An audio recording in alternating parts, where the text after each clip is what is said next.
Good morning everyone, welcome to the DoubleTree by Hilton Melaka, one of the Melaka leading hospitality destination, renowned for exceptional service, warm hospitality and commitment to creating memorable guest experience. And my name is Kara Azuri, and today I have the privilege of bringing you to an exclusive interview with the General Manager of DoubleTree by Hilton Melaka. So throughout this interview, we'll be exploring the importance of interpersonal communication and leadership in the hospitality industry.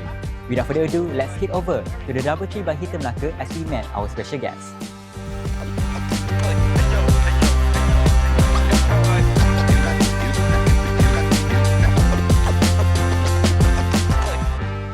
Good morning, Mr. Kumar. Good morning to you, How sir. are you? Very well, thank you. It's really honor and pleasure for having you with us today. Thank you so much for taking your time and to join this interview. Pleasure to have a seat.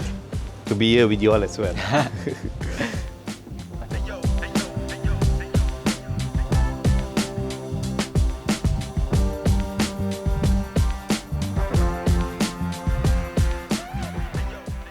Welcome Mr. Kumar. DoubleTree by Hilton Melaka has built strong reputation for delivering outstanding hospitality and guest experience. And today, we are delighted to learn more about your leadership journey and your perspective on interpersonal communication in the hospitality industry. So, shall we begin? Yes, Carl. All right. So, before we talk about leaderships, could you share a little bit about yourself, your career journey, and your current role as the General Manager of DoubleTree by Hilton Melaka? Thank you, Carl, firstly, for inviting me over, and also to your UITM faculty for giving us the opportunity to share my journey with you all. I'll start from the very beginning. I mean, I came from a very humble beginning.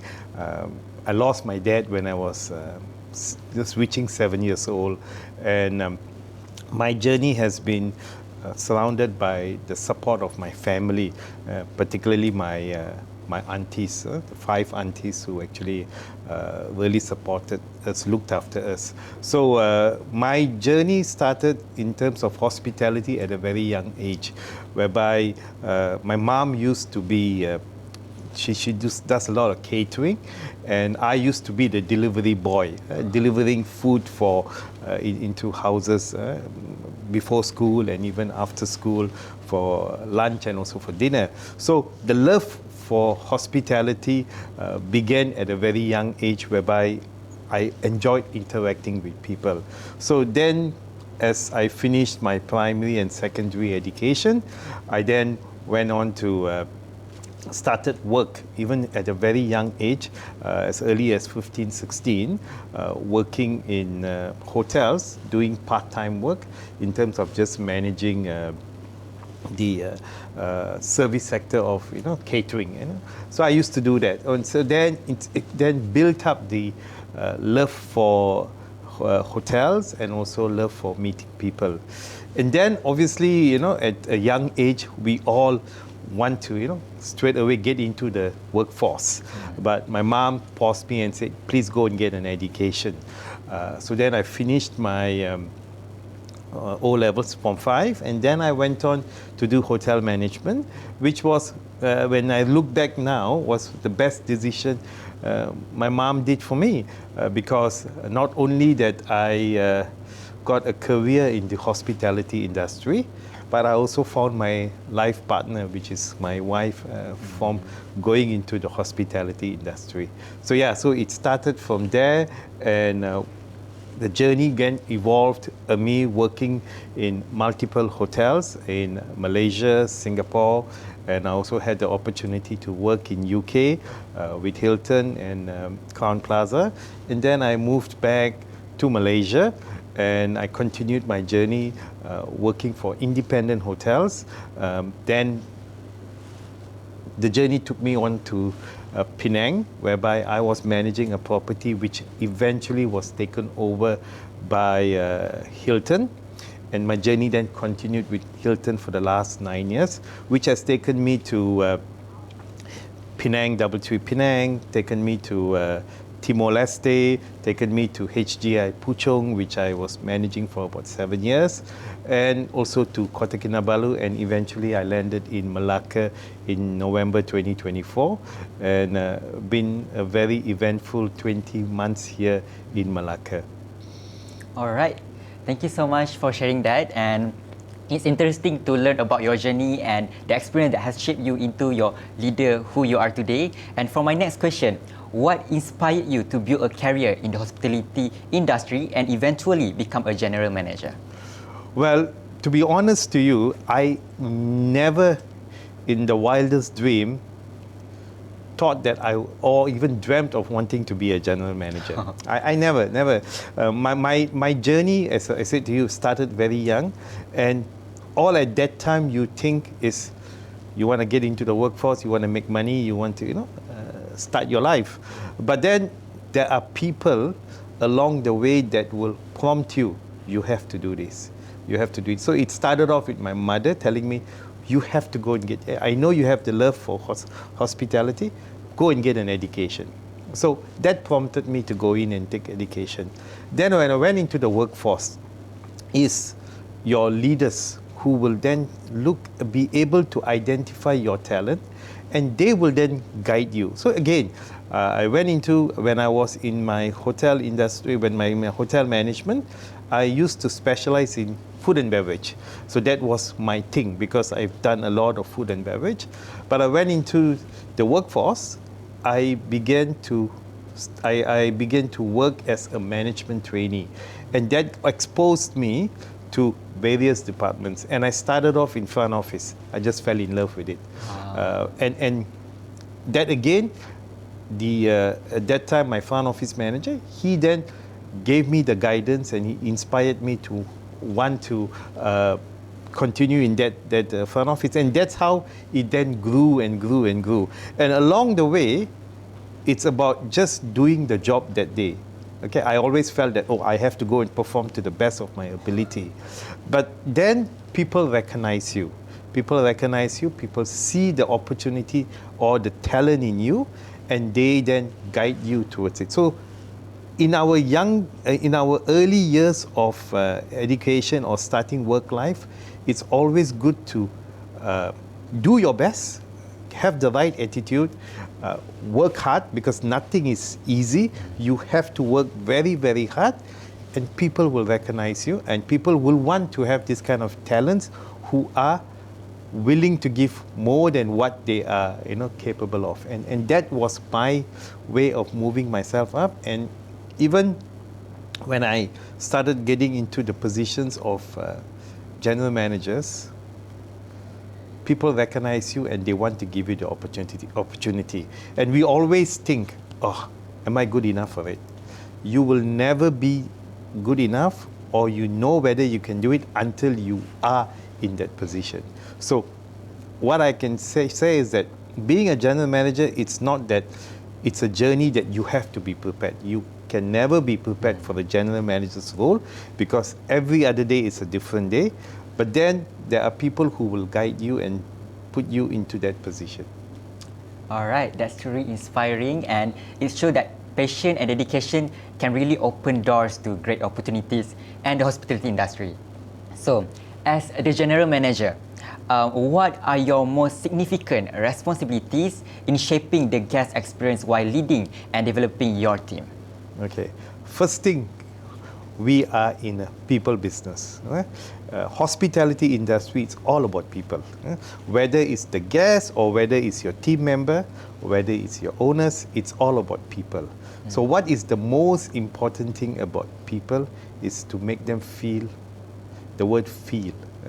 You have to make them feel you, feel welcomed, feel the experience. And hotel industry, it's like any other industry. You have guests who are very satisfied and guests who may be unhappy about certain things. But what is the most important thing is for you to be present, to be genuine, and to empathize the situation rather than trying to be defensive. Because again, as I said, things do happen, and that's not in our control. We sometimes cannot control things, or sometimes we even make a mistake. And when we make a mistake, what we have to do is to take ownership. So how do we elevate guest experience? Always put yourself in the shoes of a guest. If you go to a hotel and you check in, what kind of experience do you want to get? So the same thing happens to us, for me, that inspiring people is to, always putting yourself in the position, and at the same time guiding your team to have the one concept, the culture that you have. Like in Hilton, we have for DoubleTree, we have the care culture, the care feel. For everything that we do, we start from care. What do we want to make the guests feel? So it starts from us. So when we arrive in a DoubleTree, what happens? It happens in every DoubleTree in the world. You are welcome with a warm cookie. A warm cookie, it's already given to you upon check-in. So that creates that kind of feel that when you come, that you will feel welcomed. All right. So it really shows that being a general manager isn't just not managing the hotel, but also leading and supporting the entire team. Yes. So, how important is interpersonal communication is creating a positive working environment? For me, communication is the utmost importance. Whether it's a good news or a bad news, you have to communicate. Because if you don't communicate, how are you going to resolve a situation? So I've had many challenges with my team, or I will say many opportunities for me to speak to them and also to support them. So interpersonal skills or communication is the most important part of working in the hospitality, because when you come, it's not only about verbal, it's also about your body language. So when a guest arrives, how are you going to greet him? Your eye contact, your smile, all this is important. So that is how we have to generate this kind of feel for the guest, and the communication that you do, it has to be clear. Obviously, there are going to be challenges in terms of how you communicate with the guests or how you communicate with your team. But as a leader, if you don't do it, nobody else is going to do it. How will the team know? How will your leaders know what you are thinking? So there has to be that communication skills. All right, thank you so much. I agree, and good communication really makes a difference. So, Mr. Kumar, what strategies do you use to influence and motivate your staff to perform at their best? All right, again, this is all based on the situation, or what do you want to achieve.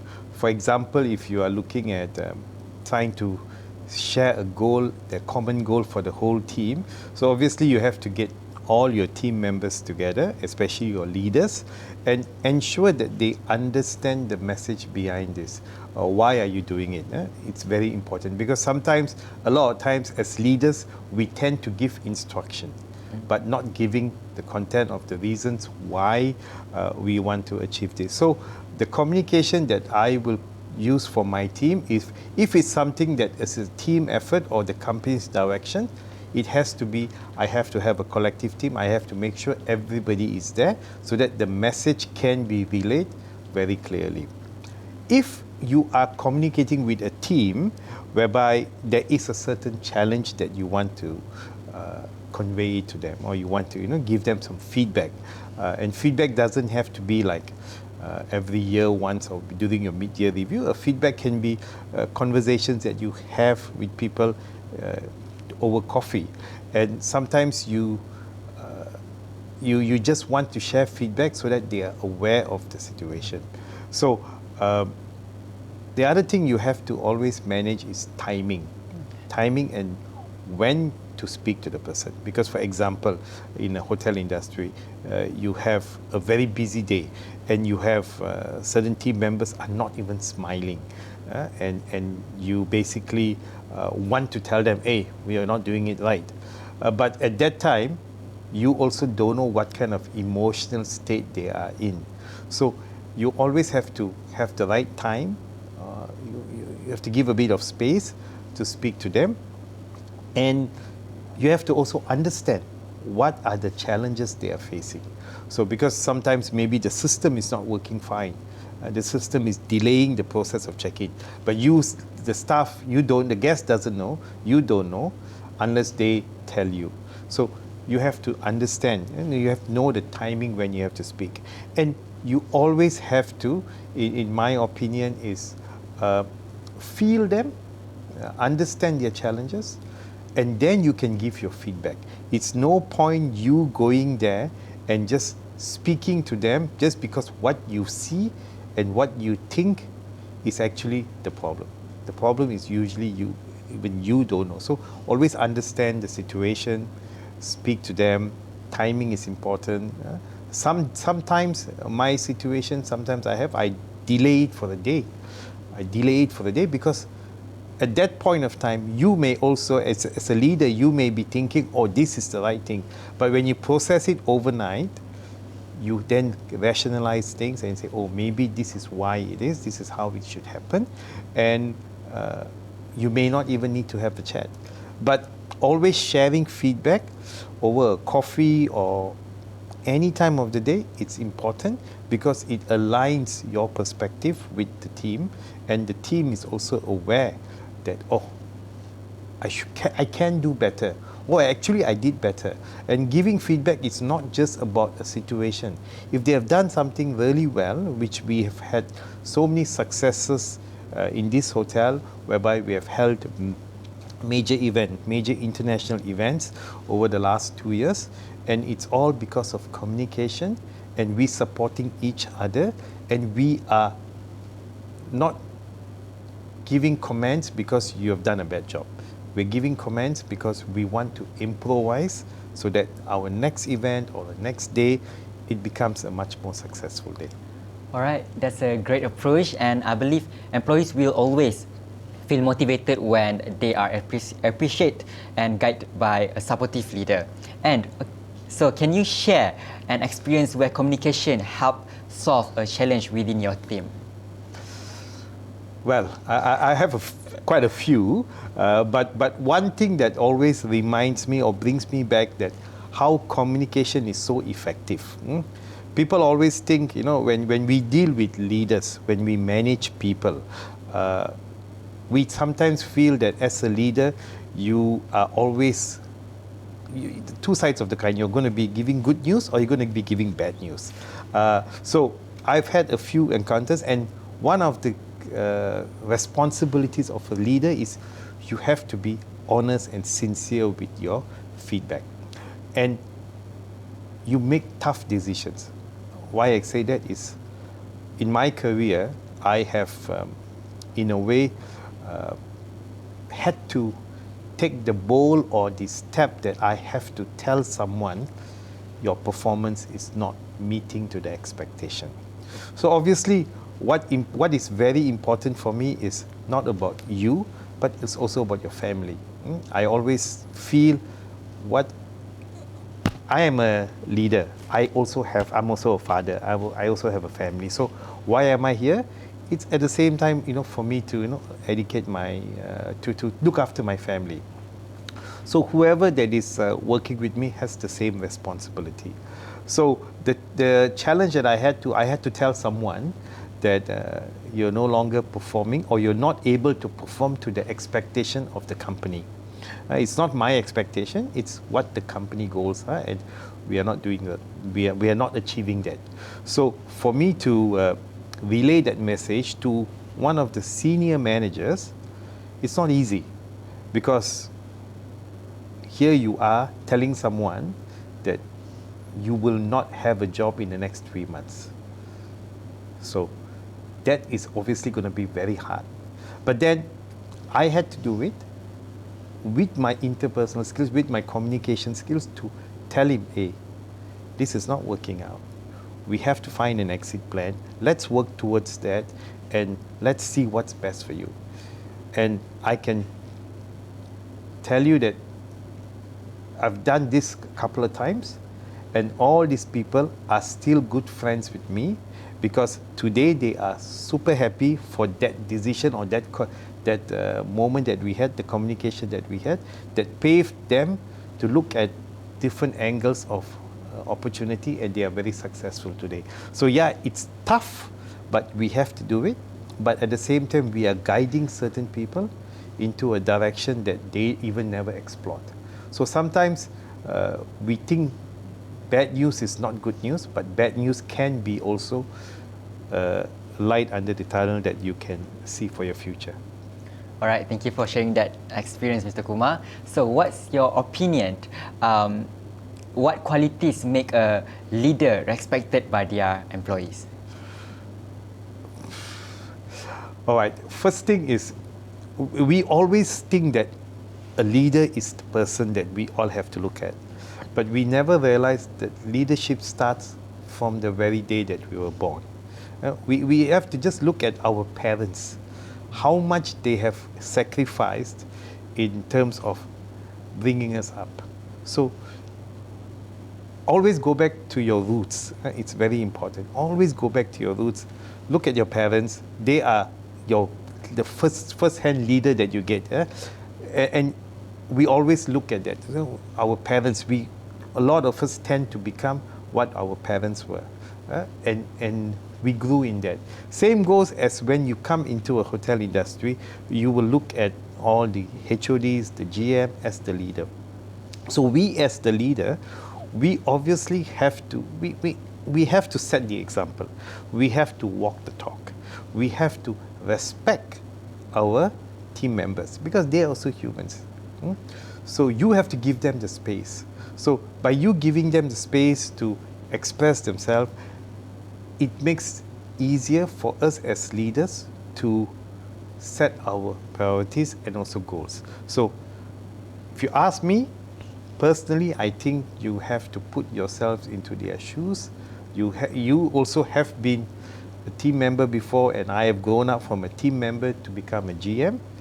I knew how my leaders taught me, guided me, and supported me. And that's the same thing I do to my team members. At the end of the day, when you say that a team member is, for me, my team member is my kids, my family. If you scold your daughter or you scold your son, you still love them to bits the very next moment. So the same thing. I have my moments with my team. I have good moments, I have challenging moments, but it's all because I care for them. It's not because I dislike them. So, leadership is about feeling people, caring for people, and for the younger generation, it's something that may not be there, but that is important. AI is very much evident in our life now, but AI doesn't have to feel. AI doesn't. Human is the one who has to feel. All right, those are definitely important qualities. And what advice will you give to university student who hopes to become future leader in hospitality? You have to work very hard. You have to have the right attitude, because skills can be gained as you start your journey. We are not looking for people who has the full skills. No, we want the right attitude, because hospitality industry, from day one, it's about people. As I've shared with you earlier, it's about people. It's about delivering experiences that people will feel that, I want to come and stay in this hotel. Because in a hotel, you have so many international brands. You have so many local brands. You have so many concepts. At the end of the day, is coming to a room to sleep and you want to feel comfortable. Coming to a restaurant to have the dining experience. Getting to the pool and having a good time with the family and kids. So it's hotels are all the same. What makes the difference is the people. So young university students who want to get into the hospitality industry, the core value is you have to start from the bottom. You cannot finish your university degree and tell me, I'm going to be the manager. You can be a manager, but you don't know what goes to, what are the systems or processes that takes you up there. So when you are not training yourself from the ground, your team members, if you are the manager, your team members can tell you A to Z and you will believe everything because you don't have the experience. So experience counts, the right attitude counts, and hard work, very, very important. Alright, thank you. I'm sure many students will find that advice helpful. And finally, what's the most valuable lesson you have learned about leadership and interpersonal communication throughout your career? Okay, firstly, leadership, it's a journey, it's not a destination. So every single day is something that you will experience, and you will experience and will create that experience for you, and will grow you into the leadership position. I take inspiration not only from my leaders, but from my team members, because what they go through is also something that you may be going through for the first time. So then you basically learn from it, and you are also experiencing something that you have never handled before. Because in hotel industry, we have different kinds of situations. You also take leadership guidance from your family. I learned a lot from my wife, from my kids, and we have to understand the generation is changing. So everybody's opinion is very important. And communication, come back to communication, with a lot of AI generation, smartphones and all that, you tend to communicate lesser. So I always tell my team knows that I put as one of my objectives this year is to leave my phone aside and while I talk to them, because sometimes you get distracted. So communication is important. Listening to others, because not only you as a leader that you think that you know everything, but you learn from others as well to crave out your leadership skills and communication. So it's important to also remember, we have not achieved anything. We are learning every single day. So take it one day at a time. Timing is important. Knowing when to speak and what to speak is very important. And having the right attitude and perseverance, very, very important. Alright, thank you Mr. Kumar for sharing your experience and valuable insight with us today. And it has been a pleasure speaking with you, and we truly appreciate your times. So we wish you and all your entire team at DoubleTree Hilton Melaka continued success. Thank you, and hope to see you all again. All right. Thank you. Today's interview has shown us that successful leadership goes beyond managing operation. It requires effective communication, mutual respect, empathy, and the ability to inspire others. We hope this conversation has provided valuable insight into how interpersonal communication contributes to leadership excellence within the hospitality industry. Thank you for watching. I'm Kar Azuri. See you again in our next interview.